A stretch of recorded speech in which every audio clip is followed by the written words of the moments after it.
Selamat datang di channel Simar Imam. Seperti biasa, jangan lupa pasang headset kalian.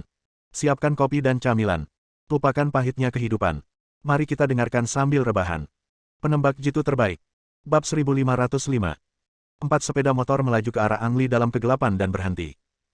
Keempat pengendara tersebut semuanya ditutupi wajah, dan masing-masing membawa peluncur roket di punggungnya, dengan microcharger terpasang di kendaraan.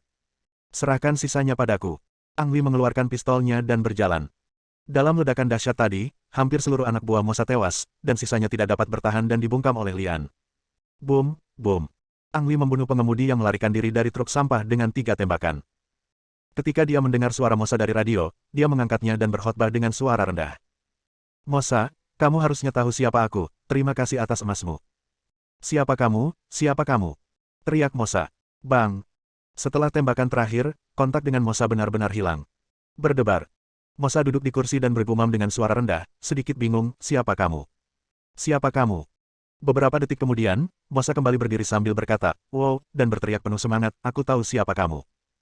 MND, tidak banyak orang di kota ini yang memiliki keberanian untuk menyentuhku dan kemampuan untuk menyentuhku. Siapa lagi selain kalian bertiga? Jika kamu berani mencuri emasku, aku akan membuatmu membayar harga yang pantas. Petik 2. Lian melangkah maju dan membuka bagasi truk sampah. Ada lagi brankas berat di dalamnya. Saya pikir kita pasti sudah gila untuk setuju datang ke sini bersamanya. Berhentilah bicara terlalu banyak omong kosong, cepat buka kotaknya dan lihat. Biarkan aku melakukannya. Ada suara di belakangnya. Ketika Lian mendengar seseorang akan mengambil tindakan, dia berinisiatif untuk menyerahkan kursinya dan berdiri di samping orang yang tidak berbicara. Terima kasih atas bantuanmu kali ini. Sepasang mata yang dalam menatap Lian dan berkata dengan suara yang dalam, saya harap Anda tidak mengecewakan saya. Jangan khawatir, aku tidak akan pernah mengecewakanmu. Setelah malam ini, kekuatan baru akan bangkit di kota ini. Lian berkata dengan percaya diri. Boom. Dengan ledakan, pintu brankas terbuka, memperlihatkan batu bata emas berkilau di dalamnya. Menurutmu berapa banyak emas yang ada di sini? Saya pikir setidaknya ada 1 ton. Berapa nilai 1 ton emas? 2 atau 300 juta. Sayangku, menurutmu apakah kita telah menjadi miliarder? 3 orang lainnya berkerumun di depan brankas dan berbisik. Kemudian ketiganya berbalik dan melihat kembali ke pria di sebelah Lian, dan bertanya pada saat yang sama, saudaraku, apakah kita benar-benar tidak ingin mengambilnya kembali? Sudah waktunya untuk pergi. Setelah mengatakan itu, pria itu berbalik, menaiki sepeda motornya dan menghilang di tengah malam. 3 lainnya sangat menyesal. Salah satu dari mereka mengulurkan tangan dan mengambil batu bata emas dan menciumnya dengan keras. Dia menghela nafas dan berkata, Jinzi, kenapa kamu begitu misterius? Sayangnya, sayang sekali kita ditakdirkan untuk itu. Memiliki nasib yang berbeda. Selamat tinggal. Plop. Batu bata emas itu dilempar kembali, menimbulkan suara yang tumpul. Wah, aku benar-benar memberimu keuntungan kali ini. Ingatlah untuk mentraktir kami minum nanti. Minumlah anggur terbaik. Ketiganya datang untuk berkhotbah di depan Lian. Pasti. Kata Lian sambil tersenyum. Dengeng dengungan. 3 sepeda motor menghilang di malam hari, meninggalkan Lian dan sebuah mobil penuh emas. Lian melangkah maju dan mengambil emas yang baru saja dicium. Setelah memastikan tidak ada yang salah dengan emas itu, dia mengembalikannya, menutup pintu brankas, menyalakan mobil dan pergi. Kota kekacauan, 4 poin. Matahari terbit menyebarkan sinar matahari berwarna merah pucat ke bumi. Ada 4 kursi kayu solid yang diletakkan di bawah payung matahari. Tidak ada meja atau apapun di tengahnya, hanya 4 kursi yang diletakkan di ruang terbuka. Di antara 4 kekuatan besar, Mosa adalah orang pertama yang tiba di sini. Ada lingkaran hitam di sekitar matanya yang merah darah, dan dia tampak seperti belum tidur sepanjang malam. Segera, 3 kekuatan besar lainnya tiba satu demi satu dan duduk di kursi menuju wilayah mereka sendiri. Mosa, sebaiknya kamu punya alasan kuat untuk memanggil kami ke sini secepat ini. Mosa, kamu kelihatannya kurang istirahat, dan kamu masih terlihat seperti pembunuh. Apakah kamu ingin menyerang kami bertiga? Jika dia bisa melahap kita, dia pasti sudah melakukannya. Kenapa harus menunggu sampai sekarang? Anlinan, Mike, Div dan Jian bercanda setelah duduk bahwa karena mereka bertiga berani datang ke sini, mereka harus siap sepenuhnya. Mereka tahu Mosa telah mengatur orang-orang bersenjata di sini, jadi mereka saling menggoda. Mata Mosa yang mematikan menyapu mereka bertiga satu persatu, dan dia berbicara dengan suara rendah, berhenti bicara omong kosong. Emas saya dirampok tadi malam. Apakah Anda yang melakukannya? Tidak peduli siapa itu, yang terbaik adalah menyerahkan uangnya sekarang, dan saya bisa berpura-pura tidak terjadi apa-apa. Petik 2. Setelah mendengar perkataan Mosa, mereka bertiga awalnya terlihat sedikit terkejut, lalu saling berpandangan, lalu tertawa terbahak-bahak. Apa yang kamu tertawakan?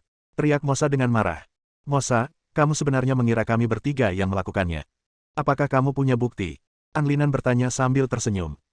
Mike tidak bisa menahan senyum, dan berkata, Mosa, kamu lupa bahwa kita baru saja membentuk aliansi, dan saya juga tahu bahwa kamu meminjam bagian itu dari saya kemarin, tetapi kamu tidak berpikir bahwa saya akan cukup bodoh untuk melakukannya saat ini. Ayo kita lakukan.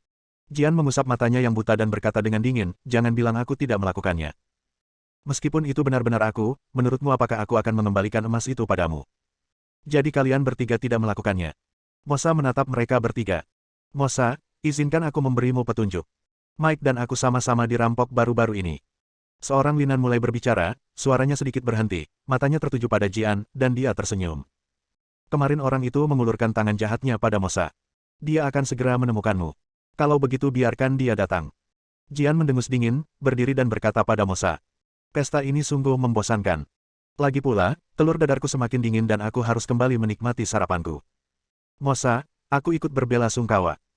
Ngomong-ngomong, kalau kamu punya informasi tentang pria itu, tolong beritahu aku dan aku akan bersedia membantu. Seorang Linan berdiri dan membungkuk dengan sopan, lalu berbalik dan pergi. Setelah Mike menunggu Jian dan An Linan pergi, dia mencondongkan tubuh ke depan Mosa dan berbisik, saudaraku, menurutmu salah satu dari mereka melakukannya tadi malam, atau apakah mereka bekerja sama untuk melakukannya? Mosa tidak berkata apa-apa, hanya menatap Mike Div. Mike Div mengetahui bahwa Mosa menganggap dirinya sebagai tersangka, maka dia tersenyum pahit dan berkata, jangan khawatir, saya akan membantu Anda mencari tahu tentang masalah ini.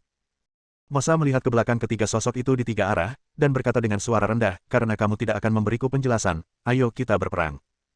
Kota kekacauan adalah tempat yang tidak rata, tempat tanpa hukum di mana orang meninggal setiap hari. Dalam beberapa hari berikutnya, jumlah korban tewas tiba-tiba melonjak, dan ledakan terjadi setiap hari. Beberapa bangunan di kota tiba-tiba diledakkan, dan ledakan ini terkonsentrasi di An Linan, Jian, dan Mike di kekuatan-kekuatan besar. Bab 1506. Pengeboman berturut-turut telah membuat kota yang kacau ini semakin kacau.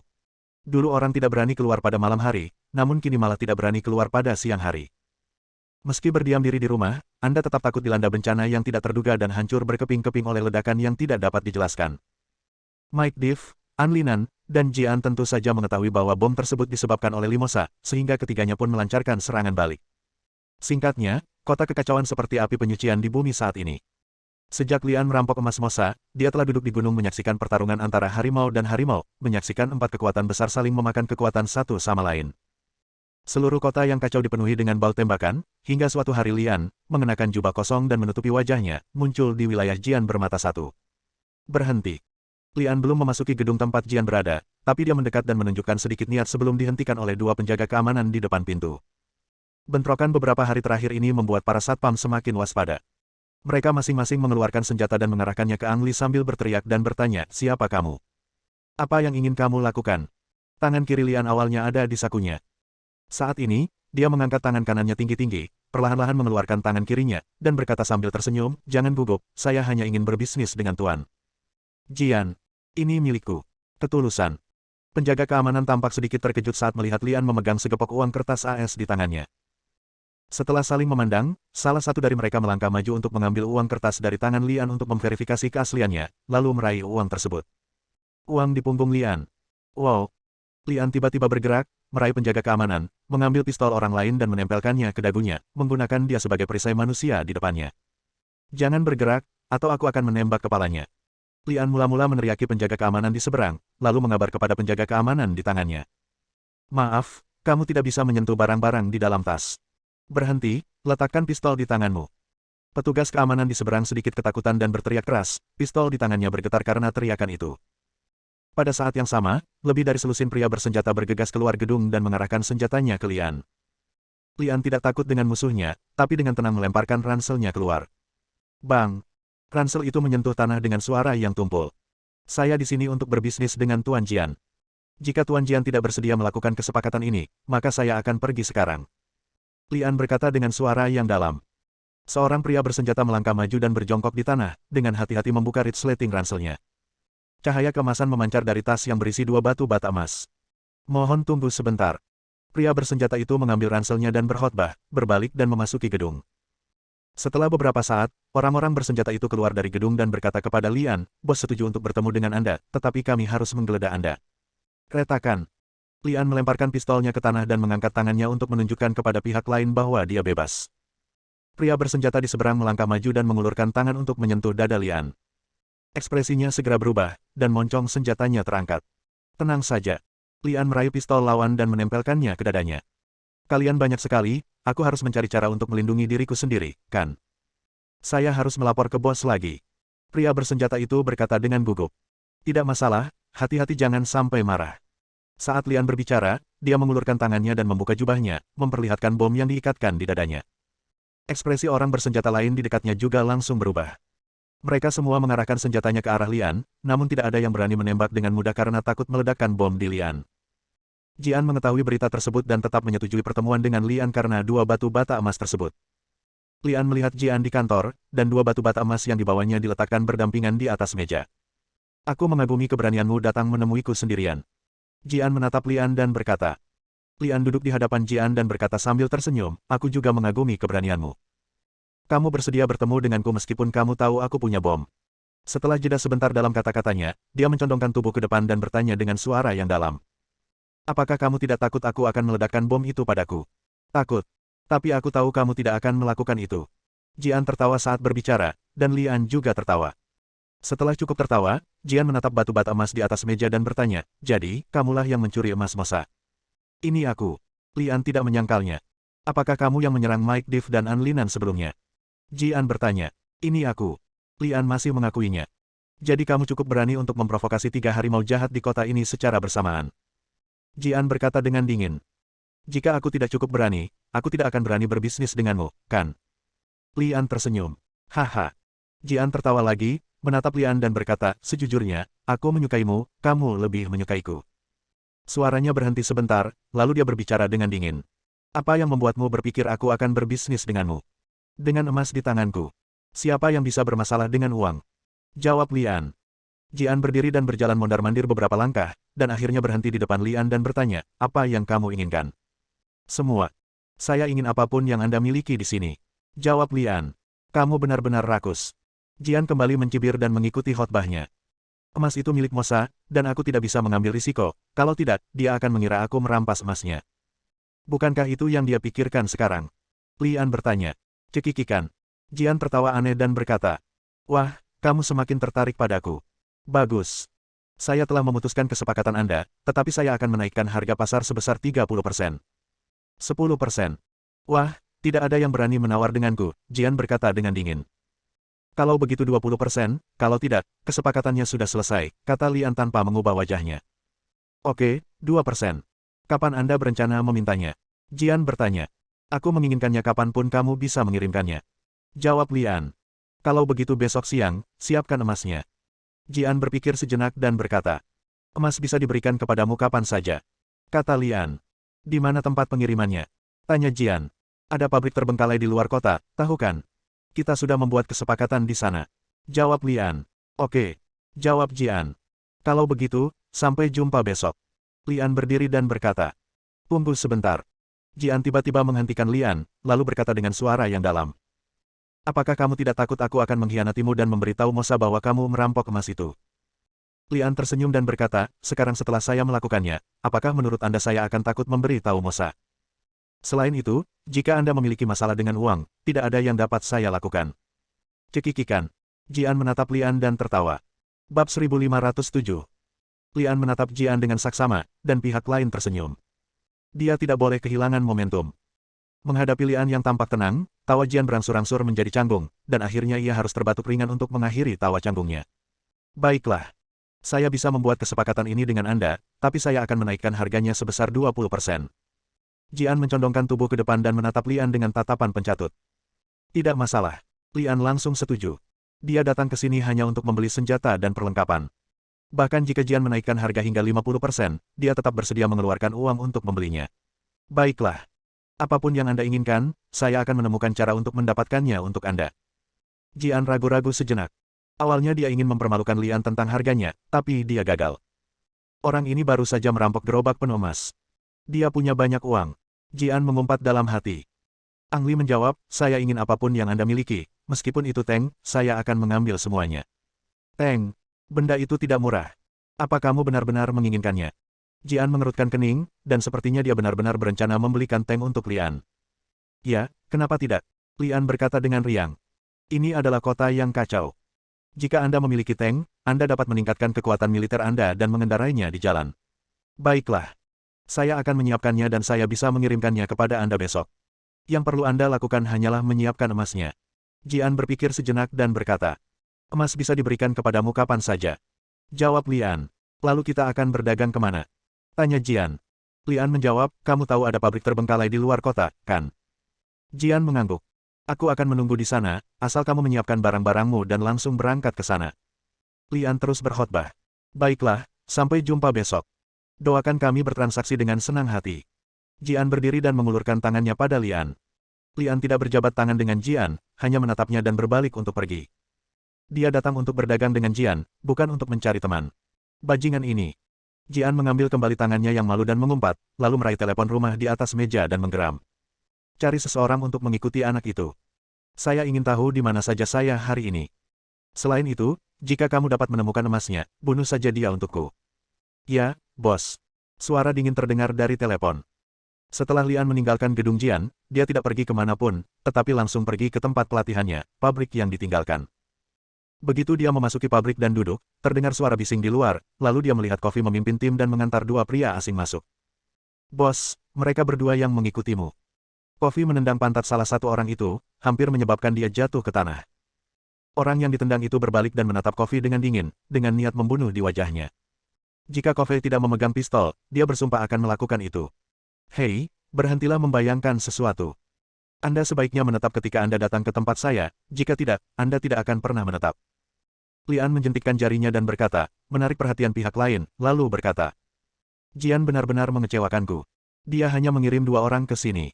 Dia sangat meremehkanku. Kedua mata-mata itu saling memandang.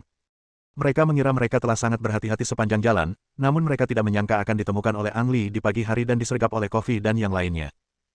Katakan padaku, tujuan Jian mengirimmu untuk mengikutiku adalah untuk menemukan emas itu dan kemudian mencurinya. Ang Li bertanya.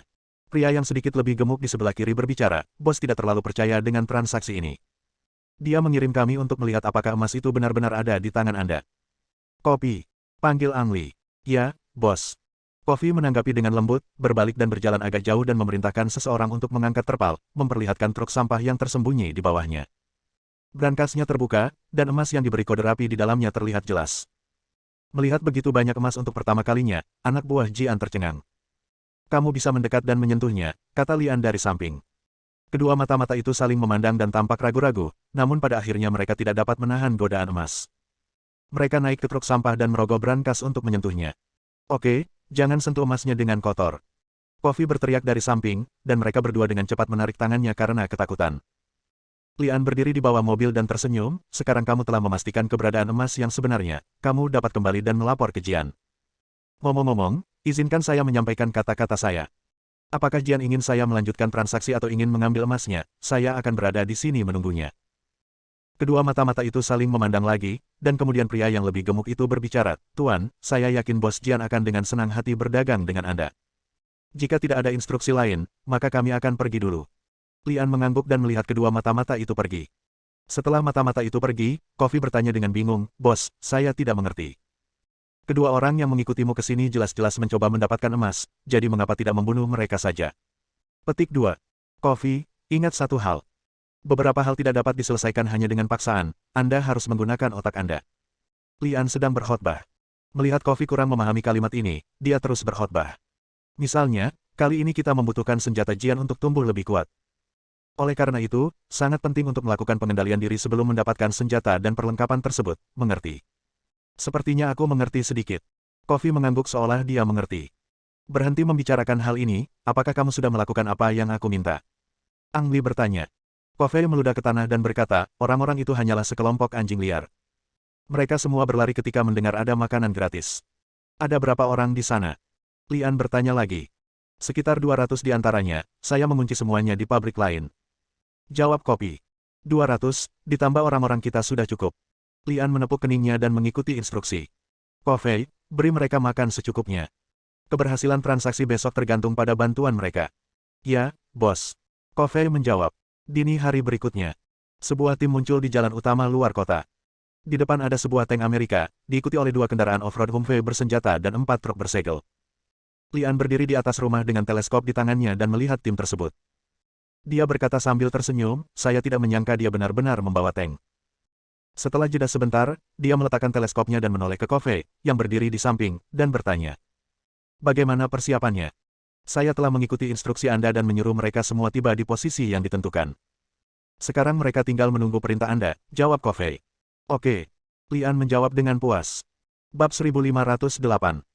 Lian turun dari rumah dan berdiri di ruang terbuka di area pabrik, menyaksikan tank-tank memimpin pasukan masuk. Zi. Tank itu tidak berhenti sampai tiba di depan Lian. Larasnya berputar dan hampir mengenai Lian. Retakan. Pintu atas tangki terbuka, dan Jian menjulurkan kepalanya keluar dan tersenyum pada Lian, lalu mengangkat tangannya, dan semua orang di dalam mobil di belakang keluar. Dari 4 truk yang tersegel, hanya 3 yang berisi senjata. Yang terakhir menyembunyikan hampir 50 orang. Selain orang-orang yang berkerumun di Humvee sebelumnya, Jian membawa hampir 70 orang kali ini. Adik, apakah kamu puas? Jian terkekeh, namun dalam hatinya dia sedikit kesal karena Lian tidak takut dengan pertarungannya. Sebuah cibiran muncul di sudut mulut Lian, dan dia mengangkat tangannya mengikuti teladan Jian. Suara mendesing. Sebuah roket terbang keluar dari gedung pabrik dan menghantam tumpukan batu yang berjarak kurang dari 20 meter dari Lian. Dengan ledakan, puing-puing batu berterbangan kemana-mana. Lian merasa agak menyesal. Orang yang menembakkan roket itu adalah Kofei, dan Lian hanya memintanya menembakkan peluru tajam sebelumnya. Dalam waktu sesingkat itu, Kofei tidak bisa sepenuhnya menguasai penggunaan peluncur roket kali ini. Sungguh beruntung bisa mencapai sasaran dengan akurat. MMP, kalau melenceng dari target, saya bisa hancur berkeping-keping. Di permukaan, Lian terlihat tenang, bahkan mengobrol dan tertawa, dan berkata kepada Jian tanpa mengubah ekspresinya, jika kamu ingin mengungguli orang lain, maka aku tidak akan pernah kalah darimu. Juga, tolong jangan lupa, ini adalah halaman rumahku. Yan Jian terlihat jelek, sebuah kerikil baru saja mengenai wajahnya, sangat menyakitkan dan darah sudah berceceran di wajahnya. Seperti Lian, Jian juga berpikir jika roket itu menghantamnya, dia pasti akan hancur berkeping-keping. Selain itu, Jian juga melihat kepala-kepala orang menyembul dari setiap sudut pabrik, banyak di antara mereka yang memegang senjata dan peralatan di tangannya. Perhitungan kasar menunjukkan bahwa jumlah orangnya 3-4 kali lipatnya. Ya, ini adalah kandang Angli. Meskipun Jian memiliki perlengkapan yang baik dan memiliki tank, Jian tidak memiliki ide untuk mengambil tindakan dengan Lian. Mungkin Jian benar-benar ingin membunuh Lian dan mengambil emas itu dengan kekuatannya sebelumnya, tapi sekarang dia sudah melepaskan ide itu. Jika perkelahian benar-benar terjadi, pihak Jian tidak akan pernah mendapatkan keuntungan apapun, dan seluruh pasukan bahkan akan dihancurkan. Ketika Lian melihat ekspresi Jian, dia tahu bahwa tindakan menggertaknya adalah tindakan yang benar. Meskipun ada begitu banyak orang di pihak Lian, kecuali lusinan rekrutan yang telah dilatih sebelumnya, yang lainnya hanyalah tambahan yang telah ditukar dengan makanan. Orang-orang itu bahkan tidak tahu apa yang mereka lakukan di sini. Mereka hanya mengikuti instruksi Kofei untuk bersembunyi dan menunjukkan wajah mereka di tempat yang berbeda, lalu bersembunyi lagi. Singkatnya, tindakan ini benar-benar membuat Jian ketakutan. Hehehe. Jian tertawa datar dan berkata, saudaraku, kamu memiliki pasukan yang sangat kuat di sini. Saya tidak pernah berpikir kamu akan menyembunyikan kekuatan seperti itu di sini. Jian, mari kita bicara tentang bisnis. Lian berkata dengan suara dingin, tidak ingin dekat-dekat dengan Jian. Ya, mari kita bicara tentang bisnis, mari kita bicara tentang bisnis. Jian mengangguk sebagai jawaban, lalu matanya tertuju pada bukit yang ditutupi terpal tidak jauh dari situ. Sepertinya dia telah diberitahu bahwa bukit itu adalah tempat persembunyian emas. Lian berjalan mendekat dan membuka terpal, memperlihatkan truk sampah dan emas yang tersembunyi di bawahnya, lalu memberi isyarat kepada Jian untuk memeriksanya. Jian bersembunyi di dalam tangki dan tidak keluar. Kemudian dia ragu-ragu dan keluar untuk memeriksa apakah emas itu asli. Memanfaatkan kesempatan Jian untuk memeriksa emas tersebut, Lian melompat ke atas tangki, menghentakkan kakinya dengan keras, dan berkata kepada 3 pria bersenjata di dalam. Hei, apakah kamu tidak akan keluar? Atau kamu ingin aku mengundangmu keluar secara pribadi? Ketiga pria bersenjata itu saling memandang dengan kaget. Mereka tidak berani pergi tanpa perintah Jian, tapi mereka harus merangkak keluar setelah melihat Lian mengarahkan senjatanya ke arah mereka. Lian melompat ke kabin tangki dan mengunci pintu atas. Lebih dari 200 tambahan itu palsu, tapi tangki ini asli. Selama tank ini dikuasai, Jian tidak akan bisa memainkan trik apapun. Zizi. Ketika Jian mendengar suara laras tangki berputar, dia menyadari bahwa tangki tersebut telah ditempati oleh Lian, dan pikirannya untuk mengambilnya dengan paksa sepenuhnya padam. Jian, ayo kita kendarai truk sampah itu. Tank dan 3 truk bermuatan senjata masih tersisa. Angli mengambil interkom tangki dan berkhotbah. Jian mengerutkan kening. Awalnya dia menggunakan tank itu untuk memamerkan kekuatannya, tapi dia tidak menyangka kalau dia sekarang akan menaikinya, termasuk ketiga truk itu. Namun setelah sedikit perhitungan di benaknya, Jian masih merasa telah menghasilkan banyak uang dari transaksi tersebut, sehingga ia tidak mempedulikannya lagi. Dia ingin mengangkut emas itu dan pergi sendiri. Setelah Jian dan anak buahnya menghilang sepenuhnya, Kofi dan anak buahnya muncul. Bos, bolehkah saya menyentuh tangki ini? Sejujurnya, terkadang saya bermimpi memilikinya. Kofi menatap tangki dengan mata bersinar. Jika kamu ingin belajar, aku bisa mengajarimu cara mengemudikannya. Lian tersenyum. Benarkah? Terima kasih, bos. Kofi bergegas mendekat, membuka lengannya dan menempelkan seluruh tubuhnya ke badan tangki, seolah itu adalah kekasih impiannya. Kecuali Kofi yang sedikit terlalu bersemangat, anak buah Ang Li juga semakin bersemangat, mereka menurunkan senjata dan perlengkapan dari truk dan memeriksanya satu persatu. Ketika Ang Li melihat lebih dari 200 tambahan yang dibawa oleh Kofi juga datang, dia memerintahkan Kofi, beri mereka makan lagi dan biarkan mereka pergi. Iya bos. Jawab Kofi, lalu berteriak kepada lebih dari 200 orang, makanannya sudah siap. Kamu boleh pergi setelah makan dan minum. Pada saat ini, seorang pria kulit hitam berusia akhir 30-an keluar dari kerumunan, berdiri di depan Ang Li, memberi hormat dan berkata, Tuan, nama saya Sony, dan saya ingin berbicara atas nama semua orang. Kamu mengatakannya. Lian mengangguk. Sony kembali menatap kerumunan di belakangnya, lalu berkata kepada Ang Li. Tuan, selama kami pergi dari sini, kami akan mati kelaparan atau dibunuh. Baru saja kita mengetahui bahwa orang yang berurusan dengan kepala suku adalah Jian. Sebenarnya yang ingin saya sampaikan adalah, bolehkah kami mengikuti Anda, Pak? Tidak mudah mengikutiku, kata Lian dengan suara yang dalam. Sony segera mengangkat dadanya dan berkata, Pak, kami tidak takut kesulitan. Setelah jeda sebentar, dia menambahkan. Saya juga tidak takut mati. Faktanya, Lian sudah lama ingin mengambil alih kelompok orang ini. Dengan orang-orang ini dan senjata serta perlengkapan yang baru saja dia beli dari Jian, dia setara dengan memiliki batalion yang diperkuat. Kekuatan seperti itu cukup untuk mendapatkan pijakan yang kokoh di kota kekacauan. Kamu boleh mengikutiku, tapi kamu harus lulus ujianku. Bersambung.